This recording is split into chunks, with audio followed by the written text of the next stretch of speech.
गुरुजी प्रणाम। अ, अपने जनक जी का उदाहरण दिया। अष्टावक्र जी का उसमें जो ज्ञान आता है उसमें एक ही शब्द आता है साक्षी भाव।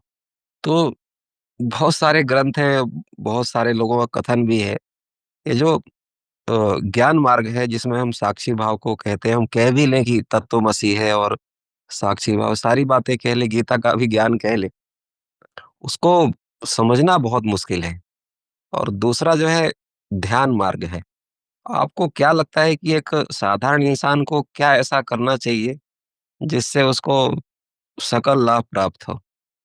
आप इसको बड़े स्पष्ट रूप से समझ लीजिए। सबसे पहले तो आपको बिल्कुल स्पष्ट होना चाहिए कि साक्षी आपके अंदर है। साक्षी कौन है? साक्षी आपकी आत्मा है। आपके नेत्र सिर्फ दृष्टा हैं। वो जो आप देख रहे हो वो दृश्य है।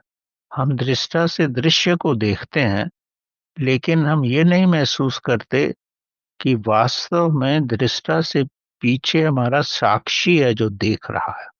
ये साक्षी आपके बीज रूप में है। तो इस बीज रूप को पहले आपको इसका थोड़ा पौधा बनाओ। पौधा कैसे बनाओगे?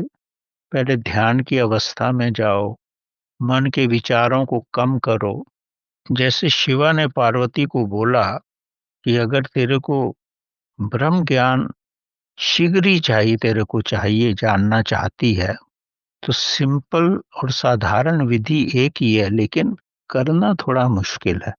तेरे श्वास अंदर आते हैं और बाहर जाते हैं।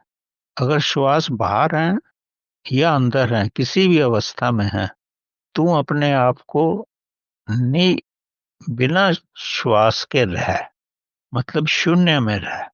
और शून्य अवस्था ही ऐसी है जिसमें परमात्मा का विस्तार होता है। जैसे जैसे शून्य अवस्था तेरी बढ़ेगी, वैसे वैसे तेरा ब्रह्म ज्ञान भी बढ़ेगा, वैसे वैसे आत्मा का भी विकास होगा। ये एक बड़ी सरल विधि है जो शिवजी भगवान ने पार्वती को बताई। अगर आप भी इसको कर सकते हो, जबरदस्ती नहीं करना, क्योंकि सांस आता है और जाता है बाहर, लेकिन बहुत थोड़ा समय ऐसा रहता है जब आप बिना श्वास के रहते हो। अगर उस अवस्था को आप बढ़ा सको, आहिस्ता आहिस्ता वो बढ़ जाती है। अगर आप वास्तव में प्रभु के साथ लगना चाहते हो तो वो बढ़ जाएगी। और जैसे ही वो बढ़ेगी, आपके अंदर साक्षी भावना बढ़ जाएगी। जैसे ही साक्षी का विस्तार होगा, तो आपको ये महसूस होने लगेगा कि मैं दृष्टा होके तो देख रहा हूं, लेकिन मेरे पीछे जो देखने वाला वो वास्तविक साक्षी है।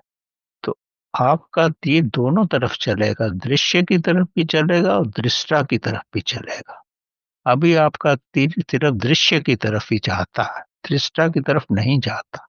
अगर आप दृष्टा को भी हमेशा अपने अंदर जागरूक भावना से रखो, तो धीरे धीरे दृष्टा का भी विकास हो जाएगा।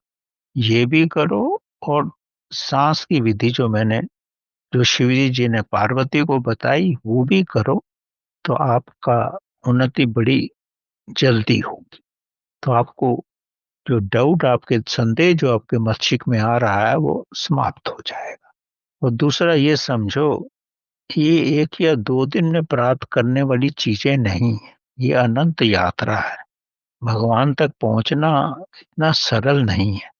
लेकिन अगर आपके अंदर दृढ़ता है, करना चाहते हो, प्रभु के प्रति आपका लगाव है, आंदरूनिक प्रेम है, तो ये सब कुछ बड़ी सरलता से हो जाए।